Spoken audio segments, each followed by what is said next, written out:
nubwo nambaye rinete ariko ntabwo ndeba. Nabayeho ndavuka nk'abandi bana ariko mvuga ku babyeyi b'abana kuko ubu ngubu bavuga ko umuntu uri munsi y'imyaka 18 aba akiri umwana. Yego. Rero navutse ku mubyeyi w'imyaka 16 washatse ku muhungu w'imyaka 18 abatwaye iyindi nda, agira isoni zo kumushyira nyina umubyara kuko n'ubundi yari yagiye atabishaka, anshyira nyina ubyara data, hanyuma nawe aravuga ati sinigeze mbyara gutyo. Hanyuma nabayeho mu buryo bwo guhanahanwa. Hanyuma rero ubundi ngewe narinze ngira imyaka 10 cyangwa irenga ntazi ko arababona n'abatabona. Nagiraga ngo twese turi kimwe. Nuvuga ngo wumvaga mwese mumeze kimwe? Numvaga twese abantu nyine ari uko tumeze, nubwo hari andi mazina banyitaga ariko nabaraga ko hari n'uwo bita Kazehe cyangwa ari uwo bita Gasore cyangwa ari uwo bita Sugabo, nkagira ngo nanjye nubwo banyita Ruhuma ariko nagiraga ngo ni iryo zina ryanjye nge bampitiyemo. Ntabwo nari nsobanukiye ko ari abatabona n'ababona. Hanyuma ariko sogokuru akaba ari aho yacishije kugira ngo ababeho abakera ntabwo bari bazi Imana yo mu ijuru. Baramubwira bati kugira ngo dukorane nuko uzaduha umugore wawe cyangwa umwana wabanje kubyara imfura yawe cyangwa wabanje kuzukuruza. Ntiyatanga umugore we cyangwa mama nk'imfura ye aba ari njye atanga. Ni ukuvuga ngo rero nakuze gutyo burya ari abadayimoni bangize uko. Noneho umuturanyi aza kubarangira ahantu hari umupfumu, ni wowe bari bashoboye kugeraho hitwa Ishangi ku bahazi Nyamasheke. Nuko abariho nyogokuru njyana. Noneho mu bukonikoni bwo mupfumu akanyunyuza mu gahanga mu misaya agacira ibintu by'impu n'amasarabwayi ngo n'ibindi bintu bitameze neza.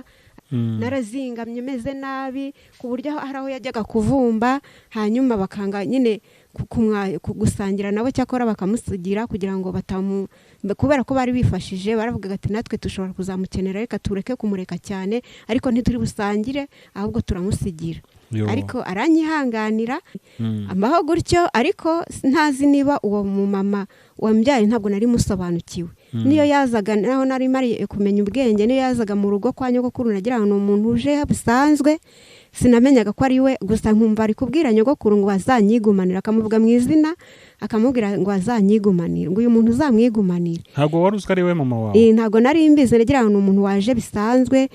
Hanyuma n'igihe maze kumenya ko ari mama najya iwacu bakavuga bati ntabwo ahangaha ari iwanyu, ariko nkagira ngo wenda ni muri rwa rwego rwo kwanga kubabaza nyogokuru wandeze nkaba naramuvunnye, ariko kumbi ni ukuba bataranyiyumvagamo. Nyogokuru amaze gupfa ndagenda njyayo, ariko barambwira bati rero wibere mu nzu uzategereza igihe cyo gupfa. Ubwo mba mu nzu imyaka 13 ndi mwezwa n'akato, bakingiranaga ibintu byose kugira ngo ndakaraba, kugira ngo ntamesa. Rimwe na rimwe iwacu bamubwiraga ko ntahaba kandi mpari, mbese bumvaga ko cyanjye ari ugupfa gusa. Iwacu baramubazaga cyane bakambwira amagambo asesereza atoroshye, nuko bakageza ubwo bambwira nzitera icyuma cyangwa nziyahure bagira ngo wenda nzinuba bari njye wiyahura, ariko kubera ko naramenye Imana nabo ntibari kubona imbaraga zo kunyica, kuko nubwo byari bimeze bityo barabantu nkaririmba abantu bakihana, bakoze nk'igitaramo giterane se murabizi ko ADPR hari igihe tujya dukora ibiterane cyangwa abameto. Hanyuma ariko narinze ngira imyaka 40 nta birangamuntu nta byangombwa, urumva nta muntu wari kunkurikirana ngo abinshakire, nta muyobozi warunzi n'iwacu ntabwo barambwiraga se urashaka irangamuntu. Ntabwo wari ubaruye se? Ntaho nari mbaruye. Hari igihe abayobozi baduhuje batubwira ati uwo muntu ni mumushakire ibyangombwa, mumushakire mituweli, bakabyemera kugira ngo batabafunga. Ariko twagera mu rugo bakantuka cyane, bakambwira ngo urashaka ko bamfunga. Data niwe wambwiraga nabi cyane mu kurusha abandi, akambwira ati urashaka ko bamfunga se, nibamfunga sinzafungurwa n'abishe mu ntambara, nibabafunze bakabafungura. Ubu meze nk'ibisukwa ku gicaniro, nari nzi ibyo kwizerandwa n'intambara nziza, ibisigaye mbikiwe ikamba ry'ubugingo, uhora witeka nibwo Imana yanteguriye. Iyo ugiye kumpamagara ubigenza gute? Mba nzibuka mu mutwe nzikuboroka nkuko mboroka. Ubu nimero zanjye urazizi mu mutwe? Ndazizi. Ngaho zimbwira twumve. Ni 0782 wowe ziranoroshye cyane. Yes, reka nanjye ngusuhuza dukurikiye ku Isezerano TV. Nibyo biciro bikomeye cyane kuba ugarutse kubana natwe umwanya nk'uyu nguyu. Ndagusuhuje kandi ngushimira kuba warahisemo iyi channel. Uyu munsi natembereye nagiye ahantu bita i Paris. Nimvuga i Paris kugira ngo ni mu Bufaransa, ahubwo ni hano mu gihugu cy'u Rwanda. Na hano mu karere ka Kicukiro mu murenge wa Masaka. Sibyo mama? Yego. Ni mu murenge wa Masaka rwose, na gasantre bita Paris. Ubwo abantu bageze i Paris ndabasuhuje cyane, abantu batuye i Paris turabasuhuje. Nagiye gusura rero uyu muntu mureba imbere yacu. Nishimiye kukwakira ku Isezerano TV. Murakoze cyane. Amakuru yanyu? Amakuru ni meza. Reka abadukurikiye bagirwe umugisha wo kumenya ngo ninde tujya kubana muri iki kiganiro. Nitwa Mukamazima Tamari, nturuka mu karere ka Nyamasheke ariko ubu ngubu ndi i Kigali. Tamari uturuka i Nyamasheke ariko ubu uri i Kigali. Yego. Yego, ngira ngo Tamari kubasha kubibona abana n'ubumuga bwo kutabona. Yego. Sibyo? Yego, niko bimeze. Niko bimeze. Uyu munsi rero twari tugiye kuganira kugira ngo duhe ku mateka y'ubuzima bwawe, abantu babashe kumenya Tamari ni muntu ki, ninde. Ubundi Tamari utubwe kuvuka i Nyamasheke, Tamari yaje kugera i Kigali gute? Tamari yageze i Kigali mu buhamya burebure. Yego. Natangirira ku buzima bwo kubaho kwanjye sindeba. Nubwo nambaye rinete ariko ntabwo ndeba. Nabayeho ndavuka nk'abandi bana ariko mvuga ku babyeyi b'abana. Babana? Kuko ubu ngubu bavuga ko umuntu uri munsi y'imyaka 18 aba akiri umwana. Yego. Rero navutse ku mubyeyi w'imyaka 16 washatse ku muhungu w'imyaka 18. Hanyuma hashize amezi 3 ariko wa mama wanjye yari yagiye aho avuka badashaka. Hanyuma maze kuvuka hashize amezi 3 abatwaye iyindi nda, agira isoni zo kunshyira nyina umubyara kuko n'ubundi yari yagiye atabishaka. Anshyira nyina ubyara data. Hanyuma nawe aravuga ati sinigeze mbyara gutyo. Hanyuma nabayeho mu buryo bwo guhanahanwa. Icyakora amahirwe nagize, nagiriwe ubuntu bw'uko mama atari yashatse kure y'iwabo. Bahise bamenya ko biri kugenda gutyo, nibwo kurangirira impuhwe aramfata. Ariko ndi umwana utangiye guhagarara, mba nkuye n'ikibazo cyo kutabona, bakabona ko nishima mu maso, bakagira ngo wenda nishaza cyangwa nishongo. Muri icyo gihe nta bundi bubasha bari bafite, nta baganga b'inzobere bari bariho nk'ubu, nta kundi bari bafite, mbese uretse ko nubwo bari bamenye Imana, nuko nyine Imana bari bazi ko ari ukuraguza. Ariko ntibahita babijyamo cyane, bafata ibyatsi bakajya bahira ibyatsi akaba aribyo bashyira mu maso bagira ngo wenda nishongo cyangwa nishaza. Wavukanye? Yego. Ubwo wari ufite nk'imyaka ingahe icyo gihe? Nta myaka nari mfite, wenda niba nagereranya nk'amezi. Urumva ubwo nawe nibyo bakubwira? Ni amateka bakubwira. Urumva umwana utangiye guhagarara, hari igihe bataragira umwaka, hari igihe bawufite se, ariko urumva abakiri umwana mutoya. Yego. Hanyuma rero ubundi ngewe narinze ngira imyaka 10 cyangwa irenga, ntazi ko hari ababona n'abatabona. Nagiraga ngo twese turi kimwe. Nuvuga ngo wumvaga mwese mumeze kimwe? Numvaga twese abantu nyine ari uko tumeze. Nubwo hari andi mazina banyitaga ariko nabaraga ko hari n'uwo bita Kazehe cyangwa ari uwo bita Gasore cyangwa ari uwo bita Sugabo, nkagira ngo nanjye nubwo banyita Ruhuma ariko nagiraga ngo ni iryo zina ryanjye nge bampitiyemo. Ntabwo nari nsobanukiye ko ari abatabona n'ababona. Hanyuma ariko sogokuru akaba ari aho yacishije kugira ngo ababeho. Abakera ntabwo bari bazi Imana yo mu ijuru. Baramubwira bati kugira ngo dukorane nuko uzaduha umugore wawe cyangwa umwana wabanje kubyara imfura yawe, cyangwa wabanje kuzukuruza.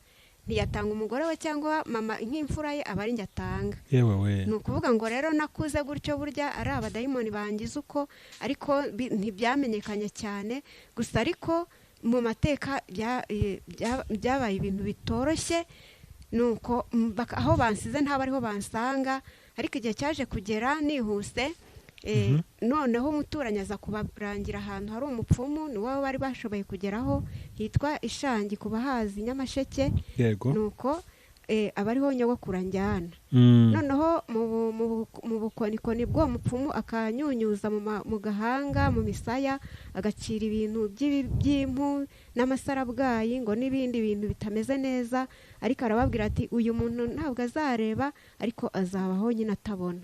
Nyogokuru rero aravuga ati ntacyo akamuga karuta agaturo nabeho kuko nari naramuruhije cyane, abona ntari gupfa ntari no gukira, narazingamye meze nabi ku buryo hari aho yajyaga kuvumba, hanyuma bakanga nyine gusangira nabo cyakora bakamusigira kugira ngo kubera ko bari bifashije baravuga ati natwe dushobora kuzamukenera reka tureke kumureka cyane ariko ntituri busangire ahubwo turamusigira. Ariko aranyihanganira mbaho gutyo baruvuga bakamusigira kubera wowe. Ambaho gutyo ariko ntazi niba uwo mumama wambyaye ntabwo nari musobanukiwe. Niyo yazaga naho nari mari kumenya ubwenge, niyo yazaga mu rugo kwa nyogokuru nagira ngo umuntu uje bisanzwe, sinamenyaga ko ari we, gusa nkumva ari kubwira nyogokuru ngo azanyigumanira, akamuvuga mu izina akamubwira ngo azanyigumanira, ngo uyu muntu uzamwigumanira. Ntabwo wari uzi ko ari we mama wawe? Ntabwo nari mbizi, nagira ngo umuntu waje bisanzwe. Icyakora uko ngenda nkura abaturage nibo bagiye bansobanurira uko wari wowe mama nuko nyogokuru atari we mama, nza kujya nabisobanukirwa nyuma. Hanyuma n'igihe maze kumenya ko ari mama najya iwacu bakavuga bati ntabwo ahangaha ari iwanyu, ariko nkagira ngo wenda ni muri rwa rwego rwo kwanga kubabaza nyogokuru wandeze nkaba naramuvunnye, ariko kumbi ni ukuba bataranyiyumvagamo. Bagize n'amahirwe rero ninjye wabo bari babanje kubyara, nyuma yaho bakurikijeho abana 13, ni ukuvuga ngo twari umuryango w'abana 14. Kuba rero nari mpuye n'icyo kibazo ntacyo mama byari bimutwaye cyangwa data, yumvaga abandi bankurikira bazamugira umumaro, ngewe bakumva ko ntacyo bizabafasha. Ubwo mbaho nabi, ariko kwa nyogokuru kwa sogokuru nubwo bari barantanze gutyo barankunda baramfasha uko bashoboye, bakananshyigikira, ntibanene mbese ntibantagaguza ngo bangire intabwa. Gusa ngira amahirwe sogokuru apfa maze kugira nk'imyaka 22, ariko nyogokuru we apfa amaze kugira imyaka 28. Ubwo nari mukuru, ariko bakagira ikibazo nyogokuru apfa afite ikibazo cy'ahantu nzaba, kuko yarazi neza ko iwacu batanyiyumvamo, ku buryo yapfuye mu marembo aravuga ati ninde uzanderera Tamari, mbese ariko njye nkumva nizeye nkavuga ati ubwo nagira ubuntu nkaba ndi mukuru nkaba nzi kwikorera amasuku, buri iwacu nimagera bazanyumva. Mageze ubwo nihuse naragiye, nyogokuru amaze gupfa ndagenda njyayo, ariko barambwira bati rero wibere mu nzu uzategereza igihe cyo gupfa. Ubwo mba mu nzu imyaka 13 ndi mwihezwa n'akato, bakingiranaga ibintu byose kugira ngo ndakaraba, kugira ngo ntamesa, mbese bagakingirana ibintu byose. Mama yananzanira ibiryo ntabe yambwira ati cyakora yaragerageza nyine akabizana, ariko ntabe yambwira ati byukurye cyangwa se dore ngiye ibi biryo, niba yaratekereza ko ndi kumva, ariko hari igihe ntumvaga, hari igihe nabaga nsinziriye, nuko nanjye n'igihe nkangukiye ngasanga niba binahumeye nkagira ni by'abana bato baririye muri saro, simenye ko ari ibyo banyegereje. Mbega nabaye mu buzima bukakaye, ariko ikintu cyamfashaga nuko nabaye mu nzu y'Imana cyane. Nuvuga ngo wahise utangira kujya mu nzu y'Imana se? Ubundi maze kubaho gutyo nagiye nsa n'uwihuta cyane. Ndi kwa nyogokuru nabayeho nsenga, natangiye gusenga mfite nk'imyaka 12. Ninde wakujyanye mu rusengero? Nyogokuru yaranjyanaga, n'abana twakoranaga koro de dimanche, baramfashaga nkaba muri abo bana, nuko nkasenga. Niyo mpamvu nagize n'amahirwe, hanyuma hamwe no gusenga Imana inkiza abadayimoni bari baranshyizemo. Noneho mbaho gutyo nsenga, mba n'umuririmbyi, mba n'umuntu ukangutse cyane ku buryo nantoneraga korari, naribagamo ntareba ariko bakankunda, nuko akaba ari byo bimfasha. Maze kumenya ubwenge, maze kumenya ko hari ababona n'abatabona, nkisanga mu batabona, sinagize kwizera gushaka, naravuze ntacyo inshuti nzazikura mu nzu y'Imana, nubwo iwacu batanyiyumvamo, no kwa nyogokuru bashobora kuba bazapfa kuko bari gusaza, ariko ntacyo inshuti nzazikura mu nzu y'Imana. Ikintu cyaje kungora rero nuko nageze iwacu ntibongere kunjyana mu nzu y'Imana, bakambwira ati cara mu nzu utegereze igihe uzapfira. ubwo mbaho gutyo ngategereza urupfu sinanarubone, ariko Imana ikora ibitangaza byaje kurangira inzanye i Kigali. Yego. Waje kuza i Kigali ute rero, wabashije kuhagera ute? Byari ni ibintu by'ibitangaza, Imana yankoreye ibitangaza. N'umuntu wese mu bo twasenganaga yibazaga ikintu yankorera akakibura, rimwe na rimwe iwacu bamubwiraga ko ntahaba kandi mpari, mbese bumvaga ko icyanjye ari ugupfa gusa, ariko igihe kiragera Imana irandokora. I Kigali rero hari abantu twakoranaga ibiterane cyane bo mu Bushenge, niba bazanyumva cyangwa bakanyumva kuko ikoranabuhanga rigera kure. Twakoranaga ibiterane bakagira ngo naje i Kigali batazi ko mba mu nzu gutyo, nuko ariko iwacu baramubazaga cyane bakambwira amagambo asesereza atoroshye, nuko bakageza ubwo bambwira nzitera icyuma cyangwa nziyahure, bagira ngo wenda nzinuba bari njye wiyahura, ariko kubera ko naramenye Imana ndavuga ati sinziyahura. Nukuri nahuye n'ubuzima ngo bashaka ko wiyahura. Bambwiraga amagambo akakaye, bakambwira ibintu byinshi kugira ngo ninuba niyahure. Nuko ariko nabo ntibari kubona imbaraga zo kunyica, kuko nubwo byari bimeze bityo bajyaga mu nzu y'Imana. Ariko nkabwira Imana, se Mana wamfashije nibure wenda bakabona umwanya wo kunyica, ko wazabababarira nk'uko wababariye abishe mu ntambara, ariko njye nkiruhukira. Ariko Imana kuko yari izi ko nzagera i Kigali ntabwo yabyemeye. Rero nkomeje naje guhura wenda se utarakomeza ubundi mama wawe baracyariho? Nasize bariho kubera ko bambwiye ko batazanshakisha batazanankurikirana, nanjye ubwo sinakomeje kubakurikirana. Ariko hari igihe nagize imbabazi, ndavuga nti hari igihe baba baragize imbabazi bakabura uko bambona. Hari nimero zabo naratwaye, naranabwiye umwana mutoya arazimpa kuko data ari umwunzi, afite nimero yanditse ku rugi. Hanyuma kuko nari umuntu uciye ubwenge, mbwira umwana ngo azimpe, ndazitwara. Maze kuzitwara maze kugera i Kigali mbahamagara ari nijoro. Hari ibintu MTN yaradushyiriyeho promosiyo yo guhamagaza ifaranga rimwe kuva saa 6 z'ijoro. Hanyuma mbahamagaye ngira ngo wenda barangira imbabazi ko n'abandi mu Kanevu cyangwa n'abandi hantu hatoroshye, ariko n'ubundi ntibanyitaba neza, ahubwo bazinduka bajya kubwira umuntu ko nshaka kuza, ko nari mbabwiye ngo aho ni iwacu, ndetse mutekereza ko napfuye? Bati hoya. Ese mutekereza ko aho ari iwacu igihe cyose naza? Bati nubishaka uzaza. Ariko bazinduka bajya kubwira umuntu ko ngiye kuza, ariko bakamwereka ko ibyumba byose bifite gahunda zabyo, mbese bibaza aho nzaba. Uwo muntu arambwira ati se wakwigumiye aho ko n'ubundi nta mbabazi bagufitiye? Nuko ariko ndababwira ndi kwari kugira ngo menye, uwo muntu ndamusubiza ndi kwari kugira ngo menye ko wenda bagize imbabazi nyuma, ariko ubwo bakimeze nabo ko kandi bakaba bari barambwiye ko batazankurikirana batazanshakisha, ubwo baracyabikomeje, reka mbihorere. Ubwo rero nibera i Kigali gutyo. Hagati aho rero kugira nkomeje nsubi inyuma ho gake, ukuntu naje i Kigali, abantu twakoranaga ibiterane bamaze kumenya amakuru yanjye. Hari umuntu wari waje kundeba. Twakoranaga ibiterane mu buhe buryo? Mu buryo bwo gushaka uburyo bwo kwihanisha abantu, nkaririmba abantu bakihana, bakoze igiterane. Se murabizi ko ADPR hari igihe tujya dukora ibiterane cyangwa abameto. Nuvuga ngo uri umu ADPR wowe? Ngenda umu ADPR ubu ngubu, ariko rero banje kuba umumeto mu Bushenge. Hanyuma rero ubwo umuntu arambwira ati rero hari ibiterane biri gutangazwa kuri radiyo, reka nzakujyanemo noneho bagusengere nutanakira, kubera ko Imana yabirobona ko igihe kitaragera. Ariko kuva uri umuhanzi, kuva uri umuririmbyi, ukaba ushoboye kuririmba, ntiwabura umupasiteri ukubana akajya ajya kubwiriza nawe ukaririmba, ubundi ubuzima bugakomeza. Yego. Nuko naje i Kigali. Hanyuma ariko narinze ngira imyaka 40 nta birangamuntu, nta byangombwa. Urumva nta muntu wari kunkurikirana ngo abinshakire, nta muyobozi wari unzi. N'iwacu ntabwo barambwiraga se urashaka irangamuntu. Ntabwo wari ubaruye se? Ntaho nari mbaruye, uretse ko nka kwa kundi baza mu rugo bakaza kubarura, hari ukuntu bajyaga bakora amabarura bakambaruza, ariko nta rangamuntu nagiraga. Nta mituweli. Nuko hari n'igihe abayobozi baduhuje baratubwira, nkiri Nyamasheke, hari igihe abayobozi baduhuje baratubwira ati uwo muntu ni mumushakire ibyangombwa, mumushakire mituweli, bakabyemera kugira ngo batabafunga.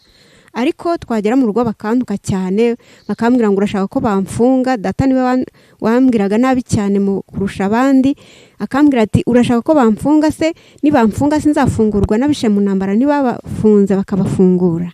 Mbese bikaba ikibazo, na niyo mpamvu natinye gusubirayo. Ndavuga nti nubwo ubuyobozi bwaduhuza ariko n'ubundi twajya tumara gutandukana nkabaho nabi, kuko ntibyakunda ngo bagumane nanjye.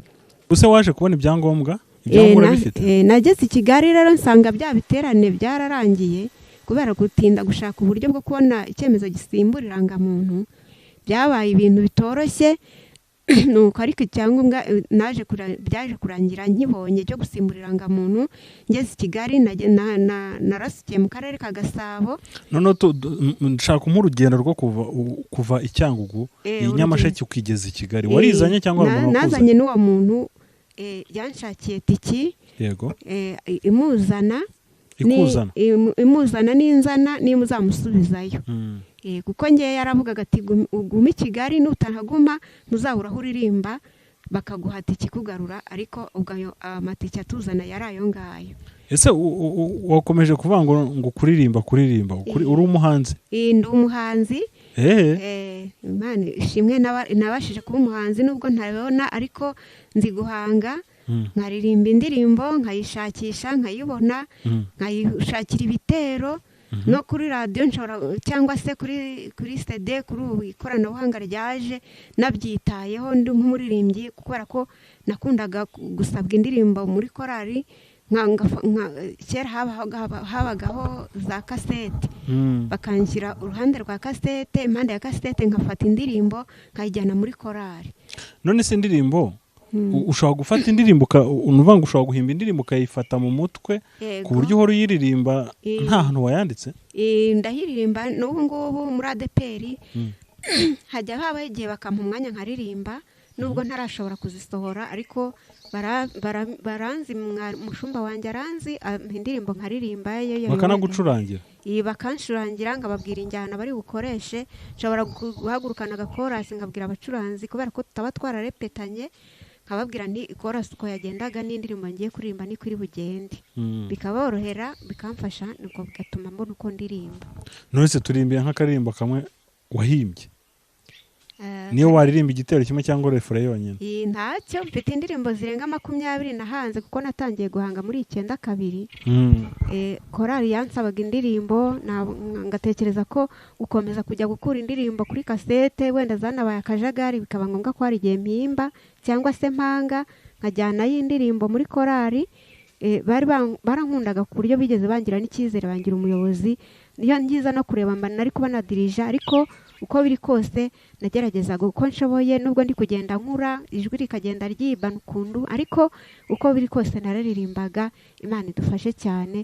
Ubwo rero hari indirimbo zagiye zinzamo ndi muri yohezwa n'akato, ni muri ubwo bubabare, zikambera ubuhanuzi, zikambera ihumure, ariko ndavuga nti ntera intambwe, nzahanga, nzazisohora, nahagire n'abandi nabo bashobora kugira uko bahumurizwa, nubwo nta bushobozi mfite, ariko ndi kumwe n'abantu b'Imana, ndi kumwe n'abaturage bazagenda bamfasha ibyo byose bigerweho, kuko naho ngeze ni abaturage bamfasha, n'abantu b'Imana bamfasha. Rero umunyamakuru wanjye arambajije, arambwira ati reka waririmba n'indirimbo nk'indirimbo imwe wahimbye cyangwa se wahanze, nayiririmba kanze ndirimbe. Hari indirimbo nahimbaga, ubu ngubu uko nagiye mbaho ntabwo nabashije guhita amenya kwifasha kugenda mu cyaro. Urabizi ko ni ukurandatwa abatabona baho, uretse ko iterambere riri kugenda riza, bakaba baraduhaye inkoni, ariko ntarazi Kigali nararandatwaga, nkaba mu nzu y'Imana bigoye cyane, kuhangeza bikanga bikagorana. Nuko ariko hakaba igihe ntekereza ngo burya hari igihe kizagera sinongere kuhagera, ntibyongere gukunda, ariko nkumva birambabaje. Hanyuma rero nibuka Pawulo ukuntu yavuze ku rugendo rwe yagiye kurangiza, aravuga ati meze nk'ibisukwa ku gicaniro. Ibyo yabivuze muri Timoteyo wa 2 igice cya 4 umurongo wa 6 ugejeje ku 9. Nanjye nakuyemo indirimbo rero, ndavuga nti nimara kwicara hamwe cyangwa se ntakibona uko njya mu nzu y'Imana, bazajye bibuka iyo ndirimbo nahanze. Nayibigishijeho korali nabagamo, ariko ubu nayiririmbaho igitero kimwe, hanyuma nibiba ngombwa nzanayikoresha. Reka nyiririmbeho rero. Ni indirimbo nise urwibutso ruhoraho, ariko ubundi ni indirimbo ntangira ndirimba ko meze nk'ibisukwa ku gicaniro. Ubu meze nk'ibisukwa ku gicaniro, nari nzi ibyo kwizerandwa n'intambara nziza, ibisigaye mbikiwe ikamba ry'ubugingo, uhora witeka nibwo Imana yanteguriye. Ubu meze nk'ibisukwa ku gicaniro, nari nzi ibyo kwizerandwa n'intambara nziza, ibisigaye mbikiwe ikamba ry'ubugingo, uhora witeka nibwo Imana yanteguriye.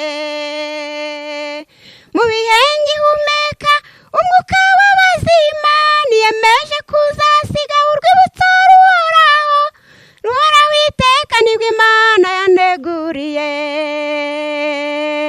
Ariko si njye nyine gusa, ahubwo n'abagenzi bose b'Isiyoni biyeza buri munsi ngo bazagere mu ijuru. Mu bihe ngihumeka umwuka w'abazima, niyemeje kuzasiga urwibutso ruhoraho imbere y'Imana ndetse no muri bene data. Ariko Imana yanjye niyizaba imfashamo, nyamara si njye nyine gusa, ahubwo n'abagenzi bose b'Isiyoni biyeza buri munsi ngo bazagere mu ijuru. Ibindi tuzabikomeza. Murakoze. Ariko kuririmba uranabizi rero, wagira ngo hari umuntu wakwigisha kuririmba. Oya, ni Imana igenda ibikora. Haraho wazamuraga ijwi nkavuga ntimenye ugiye kunanirwa, ariko nkumva uracyari. Nyine bigenda byanga bisaza ukuntu mfite imyaka myinshi, ariko Imana byose igenda ibicishamo neza. Imana idufashe cyane. Nduvuga ngo ntabwo wigeze ugira amahirwe yo kuva hari indirimbo nimwe ijya muri studio? Ntabwo amahirwe yo kugira indirimbo nimwe sohora.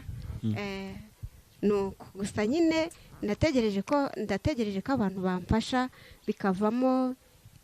Ndategereza, mbese ntegereje Imana n'abantu bayo, kuko niyo ibahashisha kandi ikadufasha twese. Yego. Reka twizere Imana ko buriya bizagera igihe bigakunda.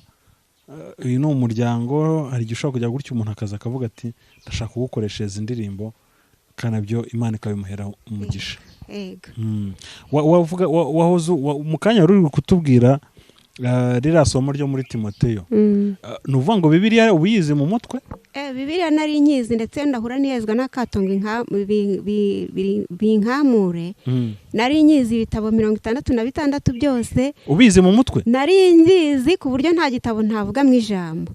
Kubera ko nari umuntu wizewe mu itorero kandi w'umuririmbyi. Nagiriwe icyizere cyo kugirwa umuyobozi, kandi hari amakorari twajyaga turera cyane cyane nk'abameto.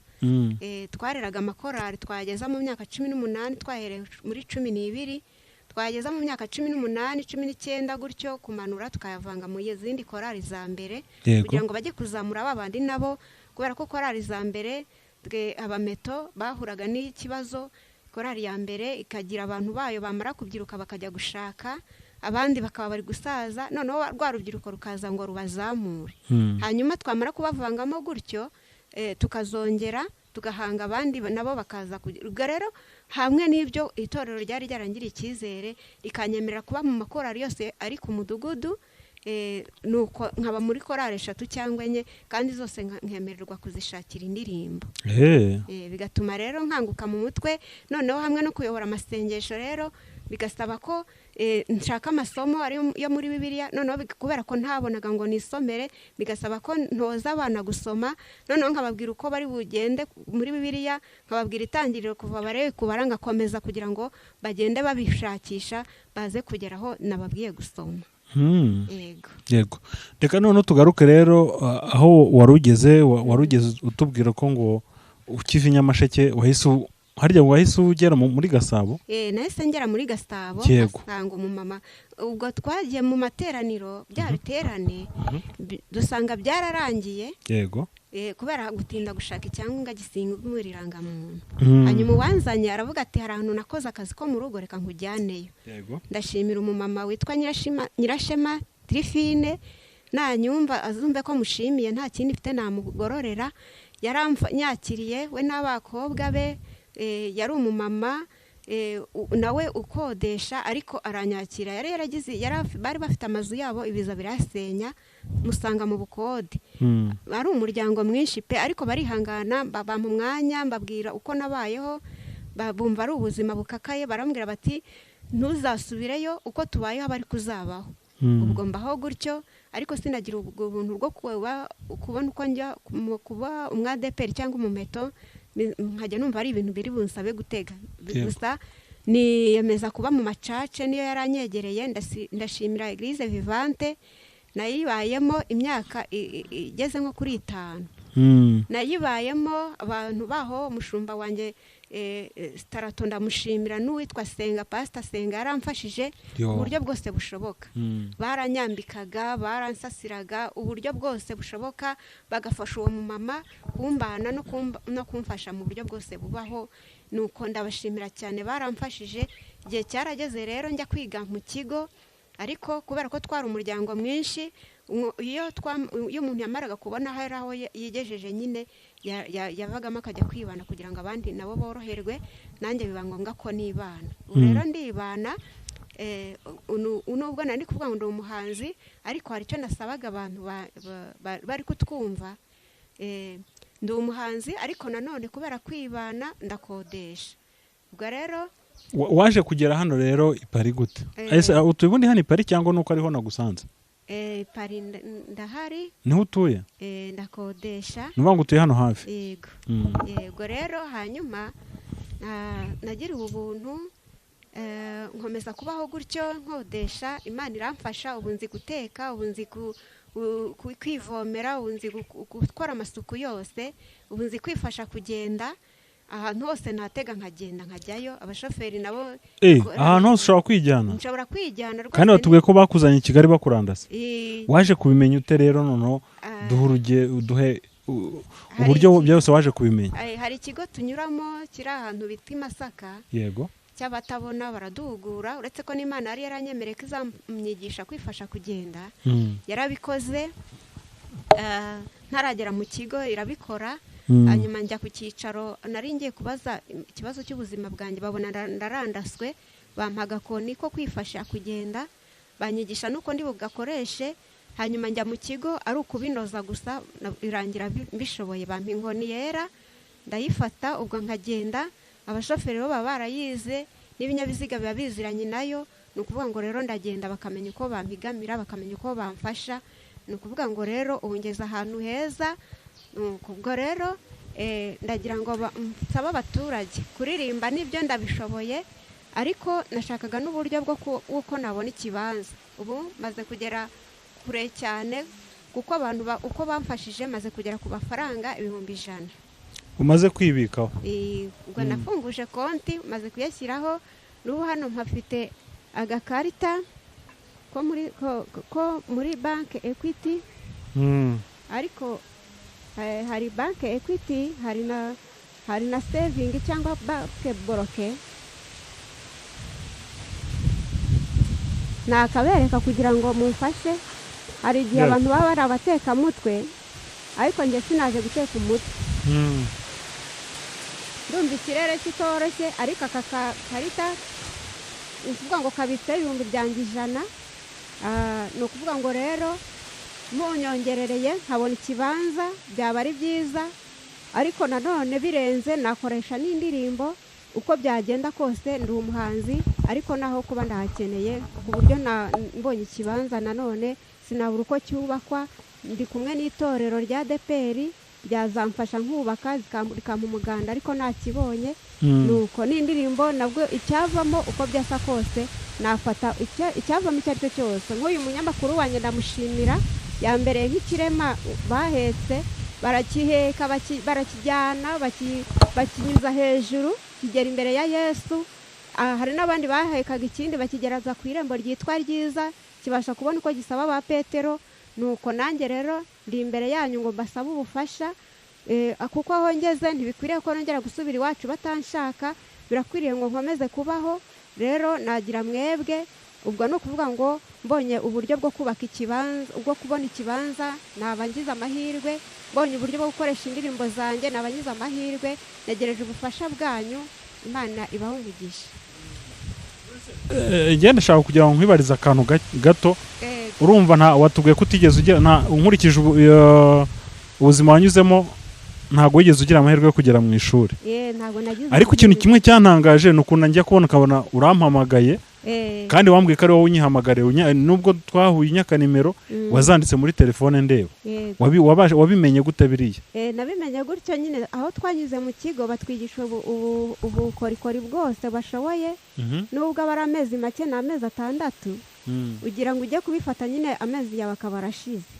Ariko icyo nafashe nyine batwigisha ubuhinzi no korora n'amasuku na telefone no guteka no gutera ipasi mbese utuntu twinshi baratutwigisha kugira ngo tuzabone uko twibeshaho. Yego. Kuko babaza amakuru ko batazatwemera abantu b'imiryango yacu. Rero bakadufasha uburyo bwo kwimenya tukamenya uko twibeshaho. Ibyo nafashe rero ni telefone, sinashobora yego kwandika message, sinashobora se kujya kuri WhatsApp, ariko inomero menya kuzandika cyane cyane muri zino telefone za katushi. Nshobora kuzandikamo nkamenya aho kaniri aho rimwe iri gutyo nkamenya uko nzandikamo. Nese nk'ubu ngubu iyo ugiye kumpamagara bigenza gute? Mba nzibuka mu mutwe nzi kuboroka nkuko mboroka. Ubu nimero zanjye urazize mu mutwe? Ndazizi. Ngaho zimbwire twumve. Ni 0782 wowe ziranoroshye cyane. 39 inshuro 2 3 nari ni yemeye ariko ni 3 rimwe wenda hari 3 4 ibirangiza nibyo byari binyaniye ariko ntacyo. None se nose abantu bose muzanye nimero buzizi mu mutwe? Mba nzizi ubera ko nakunda kubona amayinite hari zo nibagirwa ariko kunze kuzihamagara. Ariko ndiko umuntu ubona amayinite kenshi. Ubu hari ukuntu abantu bagira promotion yo kubona amayinite y'icyumweru cyangwa y'ukwezi, nkayo ngiye nyabona ntabwo nazibagirwa. Kubera guhamagara rimwe mu kwezi cyangwa rimwe mu mezi 2 hagira izo nibagirwa ariko sinzibagirwa zose. Mbwira umuntu rero akubera ko bazanditse muri telefone sinzigumana mu mutwe gusa. Mbwira umuntu nizeye akandeberamo akanyibutsa bigatuma nongera guhamagara nk'izi zawe nari nzivuze ariko nibagirwa izirangiza. Nubwo nshaka kuguhamagara nkumva nzibagiwe nari kubwigena nkabwira umuntu ni nimero z'umunyamakuru witwa Mwizerwa ntabwo ndi kuzibuka zose ariko ndebera umbwira izirangiza. Ngahita nkomeza kwibuka gutyo. Ino izina ryanjye rindi wari kuyehe? Arya ntabwo nari kubajije ukarimbwira. Ko numva nakubwiye rimwe nakubwiye yose? Yoya ntabwo wayambwiye yose nanjye navuze iryo wambwiye. Oya ntabwo ari iryo nakubwiye kuko sinkunda no kurikoresha. Ubwo nagize ngo hari ubundi buryo wabigenje urarimenya. Ariko hari igihe nshobora no kuba ndi kumwe n'umuntu amubwira kuko hari ukuntu ikoranabuhanga ribikora yikubaruyeho bahita babibona.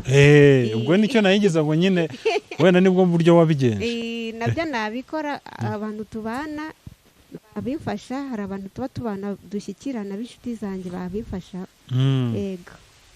None se urumva wenda turimo tunagana ku musozo kuko ndabona ikirere cyabaye kibi imvura itadusanga aha ngaha ndabona yamanutse. Ujya wumva wagira umutima wo kongera guhura n'ababyeyi bawe yaba mama wawe cyangwa abakureze cyangwa nyogokuru wawe? Nyogokuru yarapfuye na sogokuru. Nyogokuru yarapfuye. Naho mama wawe? Iwacu kubera bambwiye ngo ntibazanshakisha ntibazanankurikirana. Numva nanjye ntari kubakumbura. Ariko bamvuga bagize umutima bakampamagara.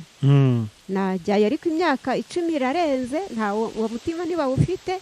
Iyo mpamvu nafashe icyemezo cyo kwibana ndavuga tubwo ntabwo bazigera bagira umutima wo kunyitaho kuko wenda baba nafite ubwoba ko bampamagara cyangwa bakanyegereza bakagira ubwoba ko nagaruka. Nuko mbese mba mvuga nti ntabwo banyitayo kuko ari ukuva kera si ukuvuga ngo ari ibintu byaje ari vuba keretse wenda ari nk'umutima ubajemo wenda vuba simbizi nta cyizere mfite.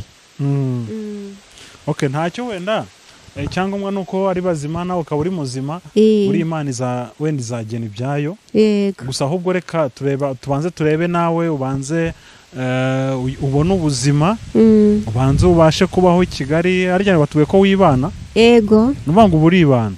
Ndibana nkabaho kubera abaturage sinshoboye guhinga, sinshoboye gucuruza kuko ncuruje bajya bayirira. Ariko nayo mafaranga mfite sinabona uko nyabyaza umusaruro. Ariko nukuvuga ngo mbaho kubera abaturage nibo bampa ibyo nteka, nibo bampa uko nishyura inzu, ariko simbura no gustagura nyine nkabitsa nkizigama. Urakoze. Reka tube ducumbi cyangwa kubera ikirere ndabona ikirere cyarakaye cyane. Imvura itadusanga aha ngaha. Tutararangiza nari kubaha konti kugira ngo wangirira neza abone uko yayashyiraho cyangwa ahubwo nagira ngo duhe nimero yawe ya telefone. Yego. Ahubwo wenda wakuvugisha niwe waha konti. Yego. Nimero yawe ya telefone? Nimero yanjye ya telefone ni 078 76 949 54. Yego. Subiramo? Nayisubiramo 078 76 949 54. Nitwa Mukamazima Tamari. Ubwo no kuvuga ngo amazina yanjye ni yabaruyeho, washaka konti yambaza nta kibazo, turi kumwe. Imana ibaho umugisha ndabategereje. Yego. Tujya n'abandi bantu badakunze guhamagara telefone zisanzwe bakoresha nka WhatsApp cyane wenda nk'abantu bari hanze. Ngiye nkwemereye ko umuntu washaka kukuvugisha natega nkaza nkakureba akakuvugisha kuri WhatsApp yanjye. Yego. Nubwo bigoye ariko ubwo bufasha rwose nanjye ndabukwemereye. Nanjye naza nkakureba mukaba mwabasha kwivuganira. Yego. Tama urakoze cyane rero. Murakoze namwe. Reka wenda tuzakora n'ikindi kiganiro nuko ndeba ikirere kitadukunda wenda twari no kuvuga byinshi, ariko nzagaruka ndabikwemereye nzagaruka tuganire no ku bindi no ku buzima bwawe busanzwe, imibereho ya buri munsi n'iki. Murakoze cyane. Reka dushimire n'abadukurikiye. Ku muntu wifuza rwose kuvugisha Tamari utabashije kumubona kuri nimero ye wamuvugisha kuri nimero yanjye. Yanjye yo iri no kuri WhatsApp nkaba nabasha kuguhuza nawe. Ibiganiro byacu byanakagaruka. Shalom.